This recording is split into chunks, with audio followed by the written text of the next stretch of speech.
Hello, Alexandria. How are you? Alexandra, I'm sorry. Hello, Alexandra. How are you?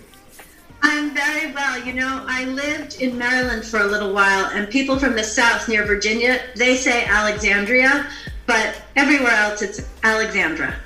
Oh, I know how you feel because I say my name is Flavor, and they're like, "Oh, Flavor, got it." I'm like, "What?" And how do you say your last name? My last name is Obasi Ike. Ike, yes. Okay, good. Well, I am honored to be here with you. Thank you so much for being here. I'm so excited because, connecting on Clubhouse is one of those things I don't take for granted. And whether on stage or off stage, there is something that really resonates, and that's where the connection is built. And I'm glad we're able to be here today to talk about things that really need thought processing, because a lot of people don't really think through those things and they don't want to change because of stagnancy. So I'm happy that you're here today. Yes, I'm really glad too, and I love that we're having this conversation in the context of all of the other topics you do, because it affects people who do email marketing and Pinterest and all of the things at home. What's happening is really influencing how we feel about our businesses as well. Exactly. And if you're happy at home, you're going to be happy at work. That's right. Exactly. It would be great for us to know more about you. Just give us a little introduction about what you do, and then we can jump right into it, because I'm excited to see how we can blend this all in for our audience today.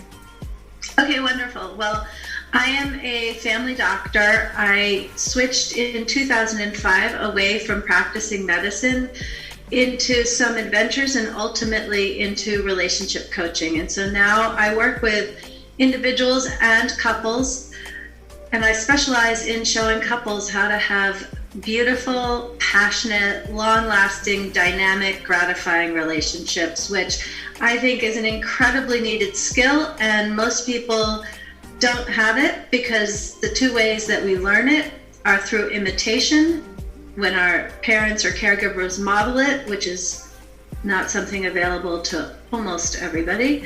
And the other way we learn it is through education. And so I'm devoted to providing that education, because it is absolutely a learnable skill if someone bothers to learn it. Exactly. I don't mean bothers to learn it. That was too casual. What I mean is if someone prioritizes it and brings the same fervor and understanding that there's growth in business, when you bring that to your relationship, amazing things can happen. Yeah, I like the word that you use, bother, because to me the relative word to that would be friction, because now it is some resistance, and sometimes people don't want to adjust or communicate or openly express themselves because they're not sure. Oh, she's not going to like that. Oh, he's not going to like that.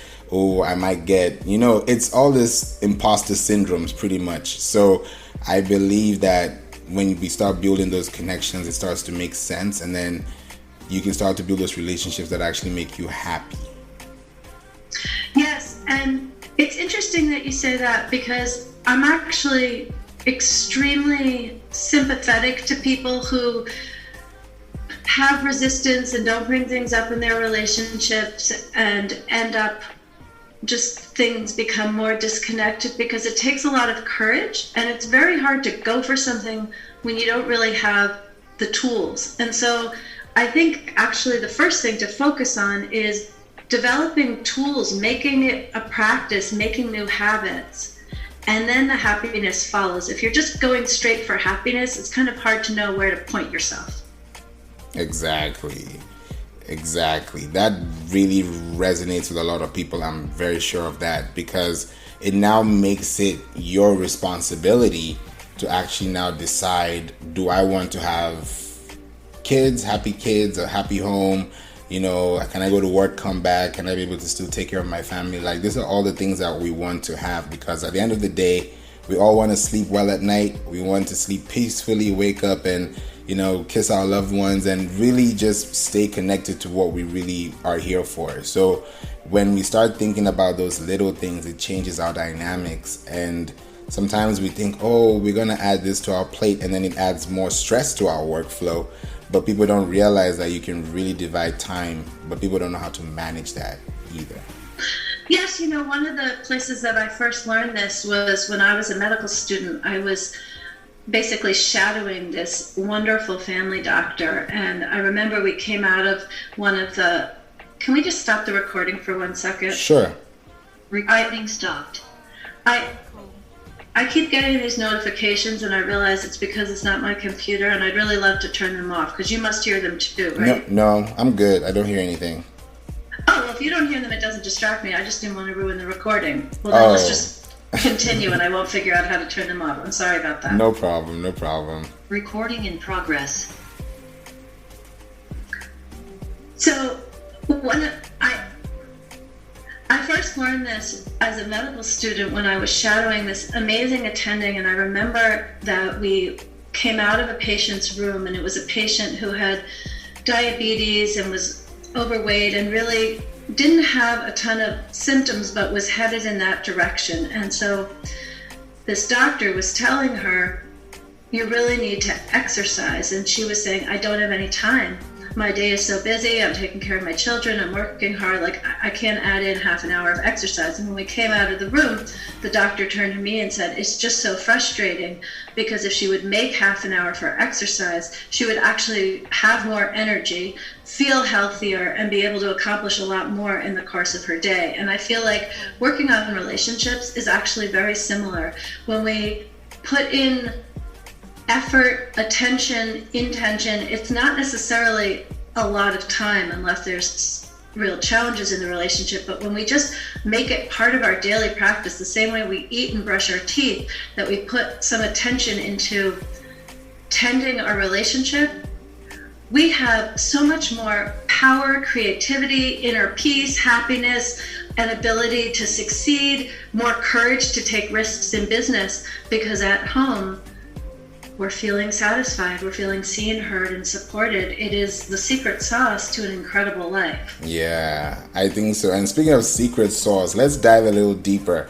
because I'm sure people are like, what are we going into?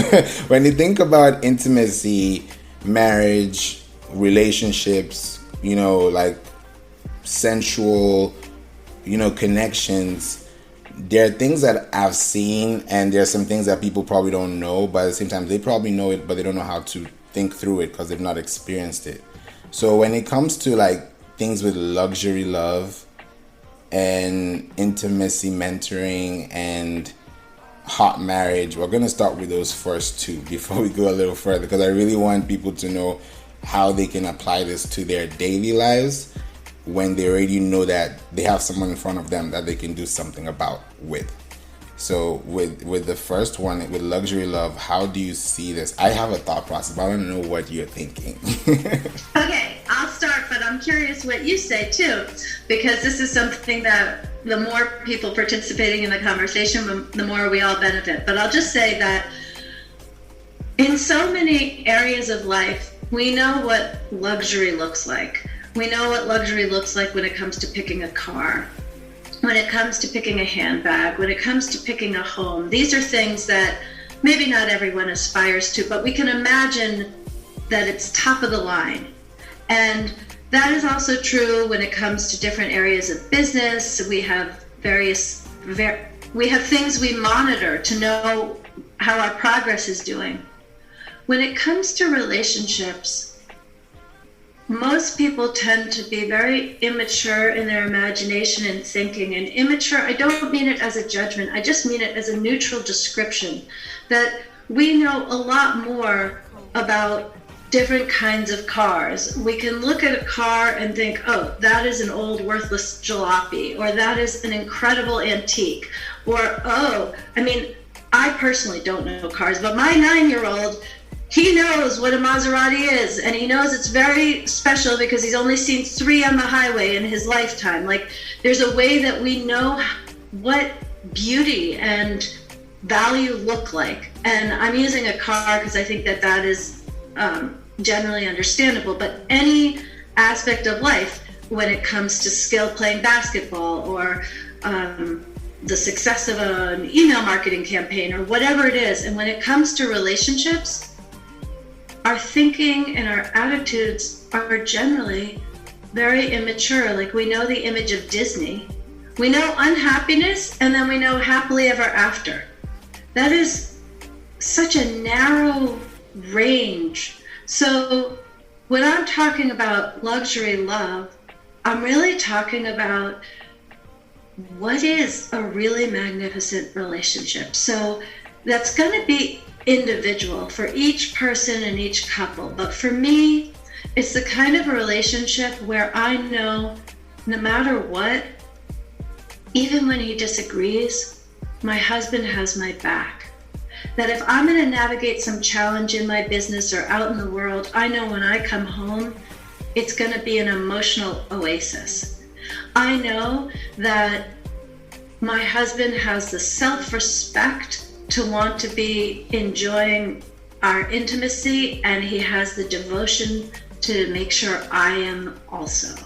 A luxury love is where we're each willing to take risks on behalf of the other person. Like if there's something that he wants that I'm kind of like, I'm not sure, or maybe I don't want it, I have the capacity to fully get behind him and support him because I know it's going to make a richer experience for both of us.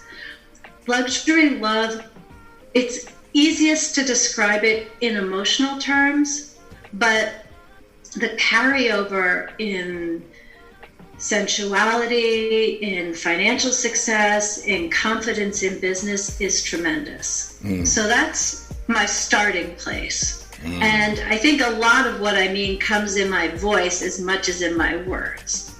Yeah, I definitely see that. And it presents itself clean, clear, and crisp because that's really what you want people to see. And I love the fact that the feedback is 100% genuine.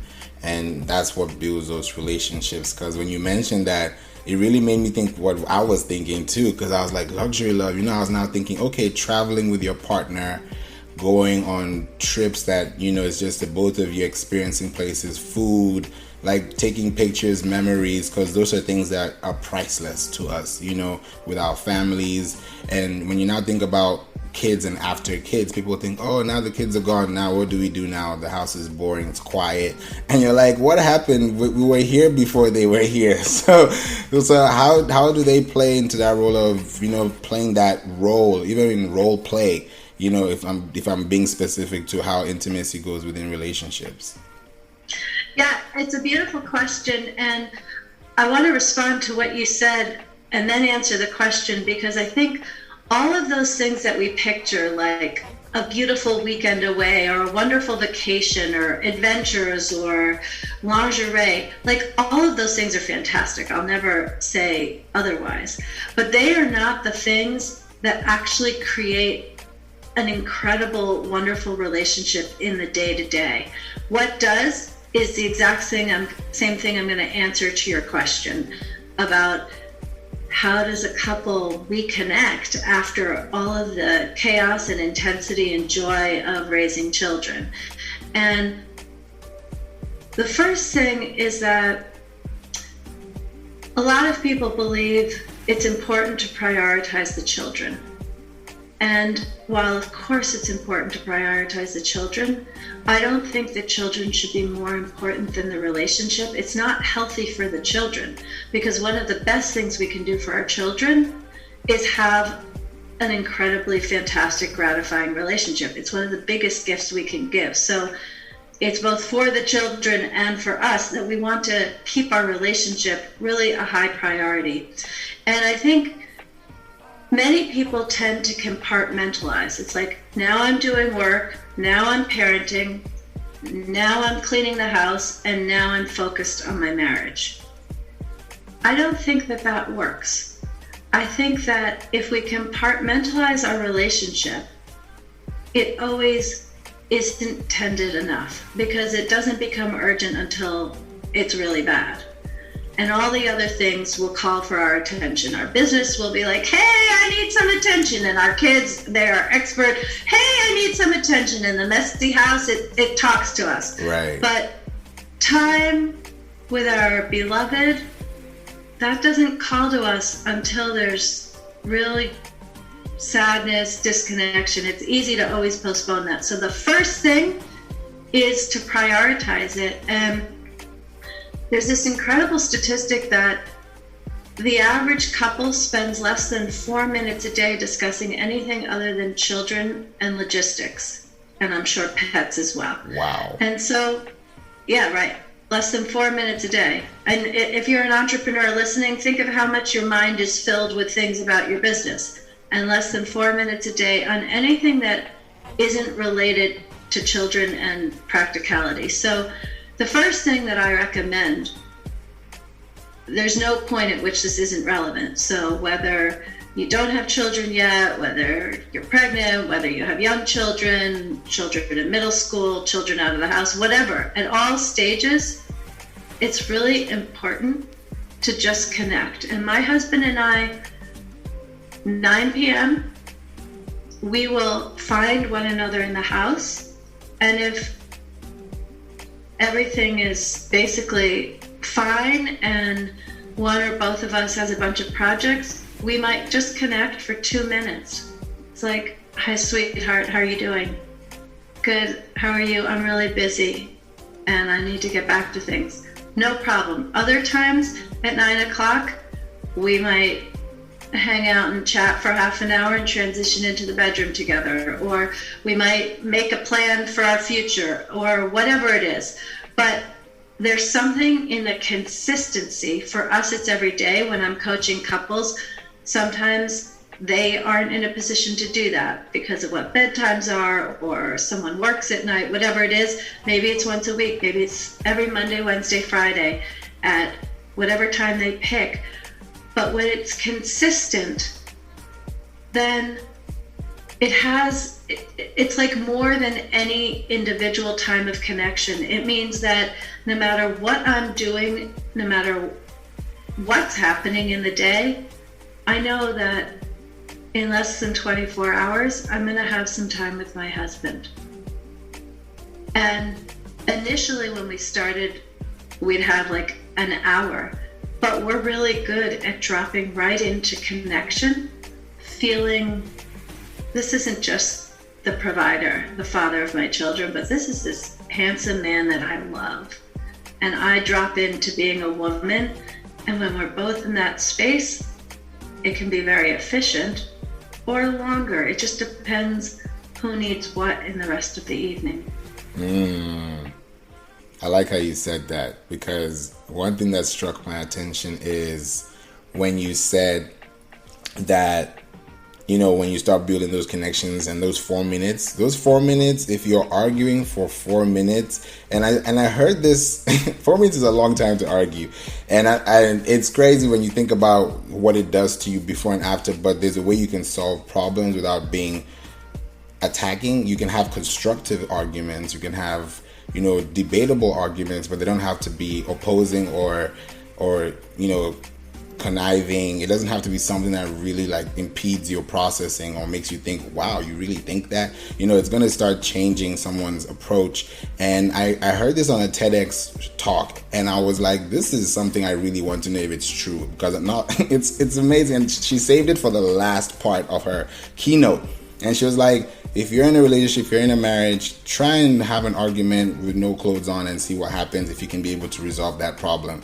And I was like, that no one thinks like that. So how did she think like that? What happens when someone does that? So it's crazy when people think that way. And now, you know, when you think about hot marriages and intimacy, jacuzzis, and all this great stuff that you can do working out, how does this play a role so that it can stay hot?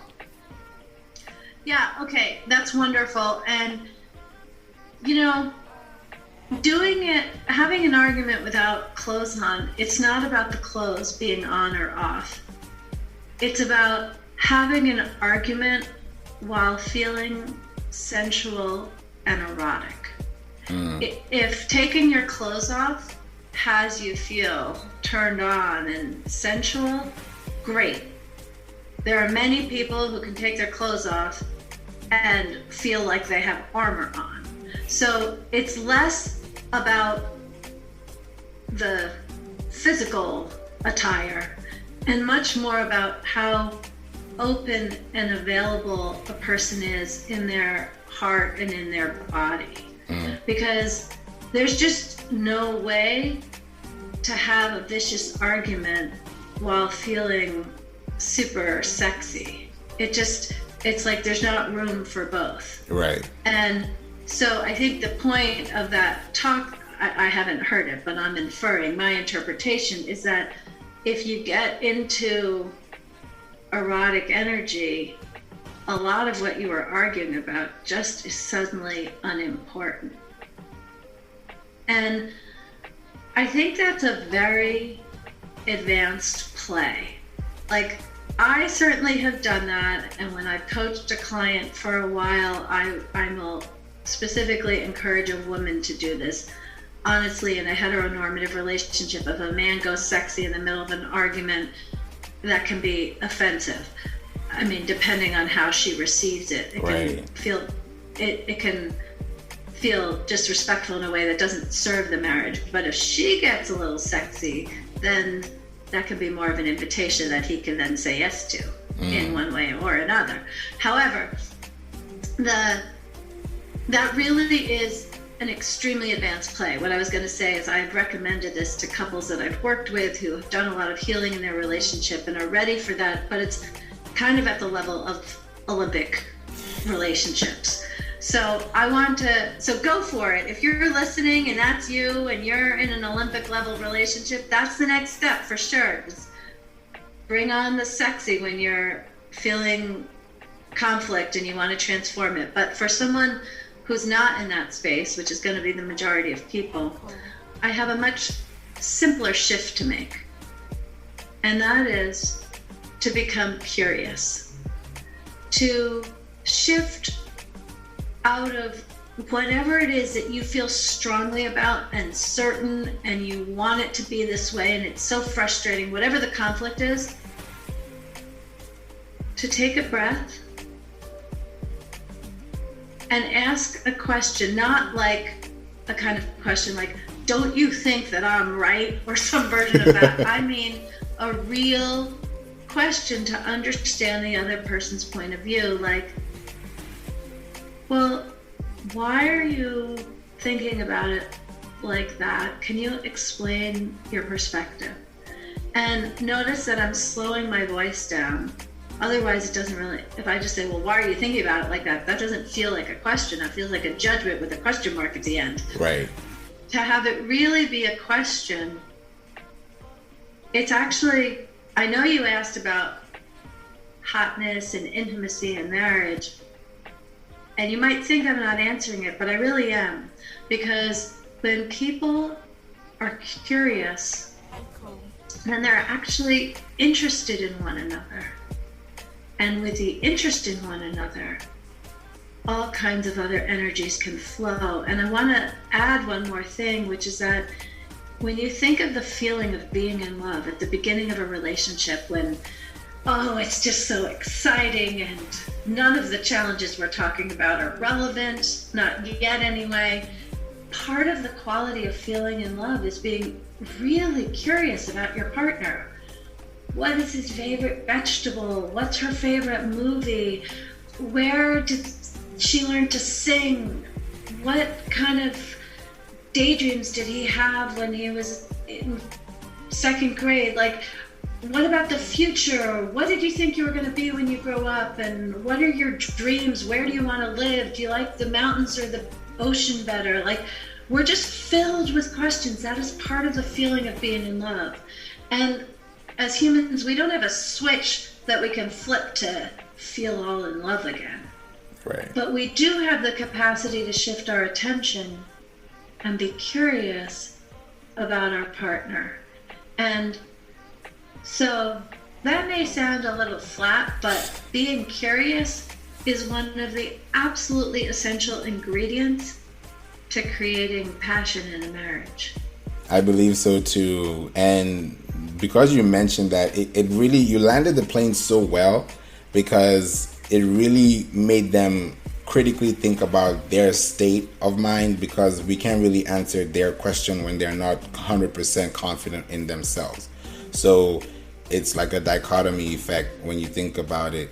So from what I'm seeing when it comes to intimacy, there's some couples, and you read in the comments, it's on YouTube, it's on Pinterest, it's on TikTok, you just hear like people say, no, my husband, he doesn't like foreplay, I've never orgasmed. Someone will say, I've never really felt out of the bedroom, is so vanilla. Like, you hear all these things and like, is this what's really good? Because everyone is happy on Instagram. Everybody is, yay, selfie, yay. You make a very good point. I think those comments are true and what's on Instagram is not, if it's either or. Okay. What are your thoughts on that? Because it's a really good sample to like really analyze and see what's really going on out there. Okay, what I think is really going on out there, I think about it a little bit differently with men and with women, but everyone is taught not to honor their desires. Or let me say that boys typically, I know I'm generalizing, but boys typically are, by the age of 5, are basically taught not to really feel much. They're allowed to feel anger, but other feelings are not generally welcome. And of course, every family is unique, cultures vary, but that's generally the case.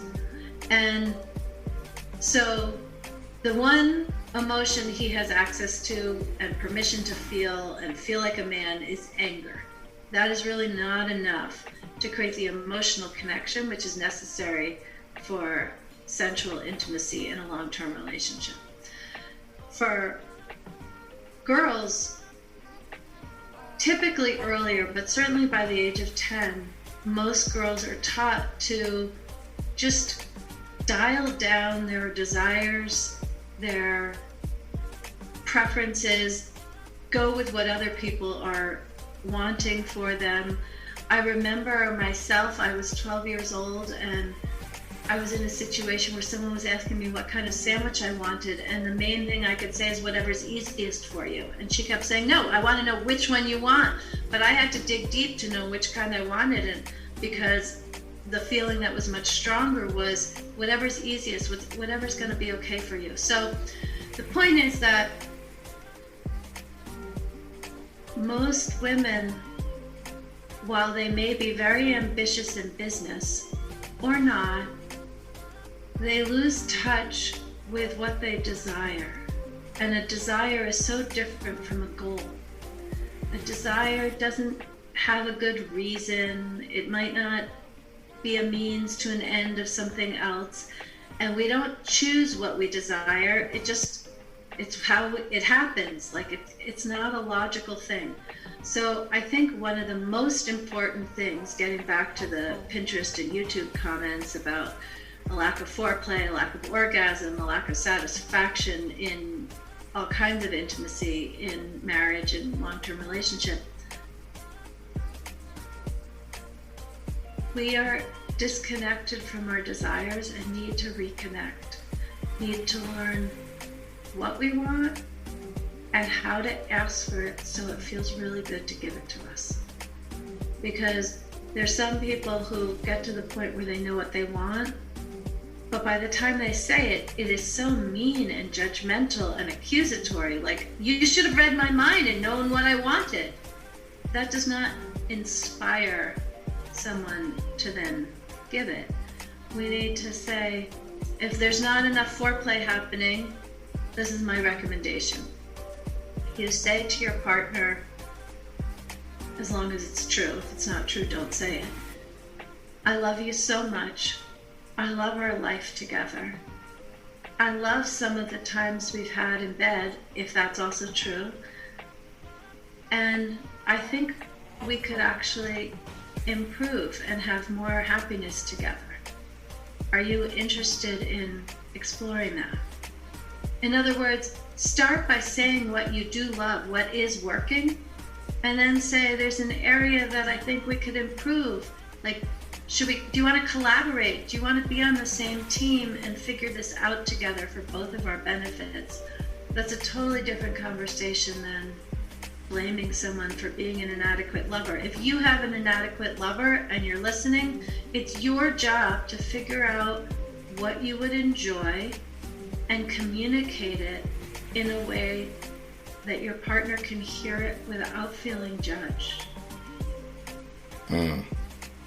What are your thoughts about that? Now, I love how you've gone into that. It's gone into a completely different dynamic flow. It's not just focusing on the how or the what. You've literally taken it into the why, into the when, and you've really told how it's supposed to be every single time it happens. Because now you're taking away the scheduling and the thinking and the processing. Because when you think, oh, I have to do this by 5 p.m. Oh, I have to do this by 9 p.m. or 11:59. Okay, everybody's on this rush, and we forget that we just need 5 minutes, for some downtime. It's amazing how people see this. But I think also being spontaneous is something I believe should help, but some people just don't like being spontaneous. They like everything on the clock, on the dot, by the letter, by the code, and it's amazing how we are different. But I also think with love languages as well, it changes, but people don't really get there until it's kind of too late, or maybe they just have to figure it out at that point.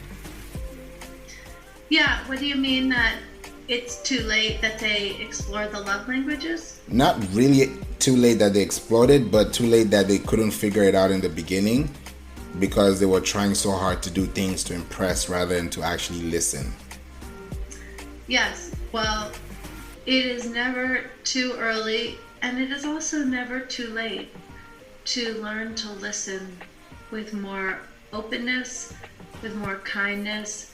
And what I really think is the key is that we treat our relationships as the opportunity for personal growth. So on my podcast, I do some solo episodes, and otherwise I interview couples about their relationship. And one of the questions that I always ask in every episode is, because I think that relationships are the most amazing vehicle for personal growth, I ask one person, what have you learned about yourself as a result of being in this relationship? And then I ask the other person, what have you learned about yourself as a result of being in this relationship? And it's always a question that people haven't been asked before, because in general, we focus on ourselves individually, and in a relationship, we think about how our partner can improve or has improved.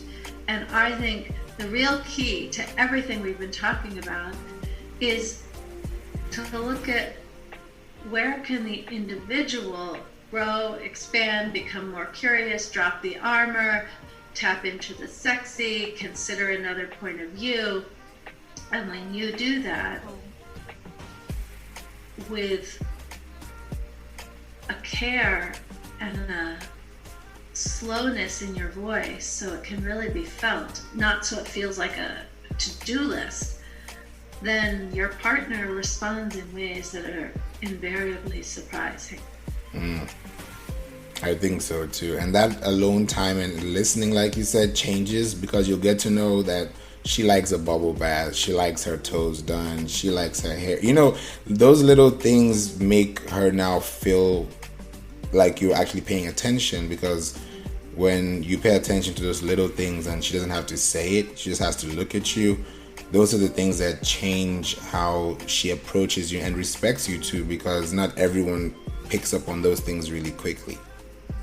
Yes, I think attention is the most valuable currency, and the more specific your observations, the more she feels seen and loved and cherished. Specificity is really an underrated value, but it is so important. Like if you say are you married? I'm actually getting married this year. Oh, really? Yeah. Oh, I love that we're having this conversation now. Oh, I feel that's wonderful. Well, I totally honor you for your interest at this point. So, if you say to your woman, "You're so beautiful," that feels great. I will never knock it. That's fantastic. But if you say, "I love the way your hair falls on your neck and the way your lips curve up when you smile, that is immediately so much more intimate, so much more connected. It is, saying you're beautiful, that feels good. But hearing that specificity, that is the magic. Yeah, I see that happening, because when you start, and then when the response comes back, you don't even know how it's gonna come in fold, because it could be in different ways, surprise. It could be something that can really like show that there's that reciprocity, and it really makes you connected. And that's why it's a timely conversation, because even as much as we're focused on business, we're focused on life, we still need each other to make sure that this life that we need each other for needs that support system and building. Because like you said, financially, if we're not thriving there, then we can't go and travel, because now we got to pay this thing, and we now get stressed, and then we get overwhelmed, and then we get burnt out, and then it becomes a cycle that becomes very redundant, and then at some point you don't want to come out of that rabbit hole. So that's why I'm really excited for people who are in this space, because this year and last year people have been like dating, people have been going out. So how do you meet people? How do you really authenticate their relationship? How do you say, yeah, I trust you? Like, it's so hard now because of that disconnect, but if you really find it within, I'm sure you can do that. Especially look at Clubhouse, look at us, we just connected from nowhere. So. Yeah, that's right. I don't know where you live, I don't know about you, and yet we can have this amazing conversation, and I'm so grateful you've invited me for it. Yeah, so obviously the pandemic has been challenging for relationships, for all kinds of relationships and all forms of romantic relationships. Like, that's understood. But when it comes to dating, there's actually been something that has become available for those who have good enough mood and motivation, and that is that there's more conversation, there's more getting to know one another with the pandemic. First, because it was only possible to connect virtually, and now because people are more hesitant before hanging out or touching one another, that it means that people get to know one another in a way that wasn't necessarily happening before dating. And I think that, excuse me, I don't think that's required, but I think it enhances what happens. Okay. And so the relationships which do form are more meaningful, and they're more based on who the people really are. There are fewer wake up and be surprised who's next to you moments. Right. You know, we've all had one of those. Oh my goodness, don't take me there. Yeah, but the thing is that the pandemic required couples to have conversations and talk through things in advance. I think, you know, I'm sure many will go back to that behavior, and, you know, again, it's a phase, and I'm not knocking it, but it isn't helpful for building intimacy, right, emotional or otherwise, and needing to have more meaningful conversations, needing to figure out how to sustain a conversation is something that the pandemic has required for anyone who wants to date meaningfully. And it, you know, I gave you that statistic about less than 4 minutes. The other one that I'll say, it's not a statistic, it's an observation, that many couples are much more comfortable having sex than they are talking about it. And there's something for people who are dating in this time where there's more conversation about how things are going to work in advance, and I think that's an important skill to develop. There's very clear data that couples, I'm not talking about early in dating necessarily, but long-lasting marriages, couples who talk about sex have better sex. There's more ease, there's more give and take, there's more curiosity, and there's going to be more adjustments as a result of those conversations and more pleasure. I think so too. And that's when you start to really open up and enjoy, because it's that close-upness, those things that make you feel like, I don't think I'm ready to do that right now. But when you start opening up to do some things, you're like, wow, I didn't know I had this in me. You know, it starts to change. And some people say you got to test the waters until you get, you know, people have all this mindset theories, but I've realized that it's really what you want for yourself and how you want yourself to experience that longevity as a person first, and also as a family man, or as a family woman, or as a leader in your society, or as a voice to your, you know, your loved ones, to people who actually listen to you. It changes. And I think when you see those relationships that are happy, you can only imagine the happiness that happens behind the camera.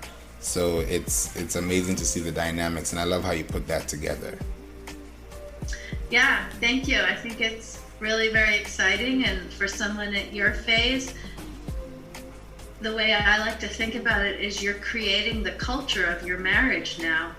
And so the two of you can just both discuss, and also some things don't need to be discussed. They could just be negotiated without words, but right.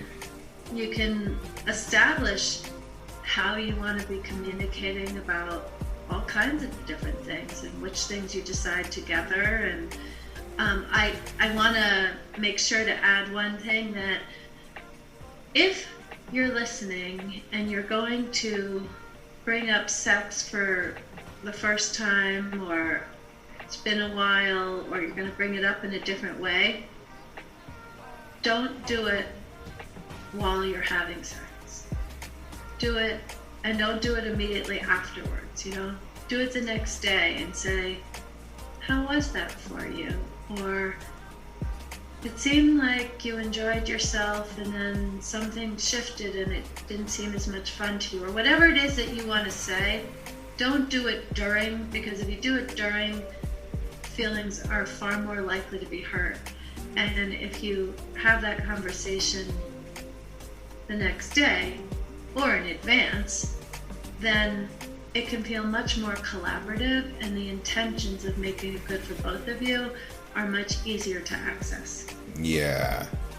That's a gem. That's a drop gem right there. That's a mic drop for sure. Yeah, thank you so much for letting us know and telling them too, because it's not just about me. I'm also thinking, how can this help them? Because this podcast has grown into a completely different monster, and I'm so happy that people can sit back and actually think about everything and still come back to that one message, that one vision, and you just cleaned it up in one sentence. Well, I love that, and I'm all about play. Okay. I love that play word right there. That wordplay was very, very smart. This is amazing. Is there one thing you can tell the couples who are thinking about this? Because think about it, like you said, weddings, first night, you know, honeymoon. Like, people don't know. There's no manual. Kids, like, who's got to take care of this person? Who's going to pay this bill? Like, everybody's literally running face first into, like, things they don't know. So when they focus on that sensual, sexual, mental, you know, processing, how can they stay there? Well, the thing I'm going to answer, especially in the context of this podcast, it's true in business, and it's also true in relationships. It's true in every area of life. And that is, it is super important. That's funny that I'm saying that. It's essential that you distinguish between what is urgent and what is important. Because urgent things will always get your attention. It's the fire that needs to be put out. It's the project that needs to get done. It's this, that, and the other thing. And if you're not deliberate in how you set up your days, the urgent things will overtake the important things. Important things like taking time to connect with your partner. Important things like being curious. Important things like just holding hands and hearing what's in her heart. Like, these are very important things which will never come claim your attention the way urgent matters do. And so I guess what I would say is keep straight the important things, and there will be many fewer urgent ones. I love that. Wow. This is amazing. Thank you so much, Alexandra, for giving us your knowledge, your wisdom, your time to be here and just let people know that it's still possible. It's never too late to make that change. Oh no, never too late. I've been married for 25 years and it hasn't always been amazing, but I got myself the education and here I am, and I have clients who've been married for 50 years, one for 53, and the stories they tell, they support my belief that what is needed is education and making it important. Amazing. Thank you so much. This is enlightening for everyone, including me. You know, I'm listening, even though I'm on the podcast, I'm also taking those mental notes because it helps. And this is why we're doing this, to make a practical effort, you know, to see and how that can help us for better relationships and also better connections in the future. If there's any way they can reach out to you, what are the possible options they have? The best way is to go to my website, alexandrastockwell.com. That's where everything I offer can be found. And I'm also certainly available on Clubhouse, Instagram, it's alexandra.stockwell.intimacy, Facebook, I have a Facebook group, The Intimate Marriage. Anyone is welcome to join. But if you go to my website, that's a good place to start. Amazing. Wow. Definitely we'll have you back again, and for sure we're going to have some behind the scenes so that people can be able to get in contact and ask questions, and very soon it will be great to see how people dynamically take those effects. So thank you so much once again. Oh, thank you, and I want to congratulate you on where you are in your relationship. I look forward to all the beauty that comes after the wedding. Thank you so much. I really appreciate it. Have yourself a wonderful day and stay safe out there.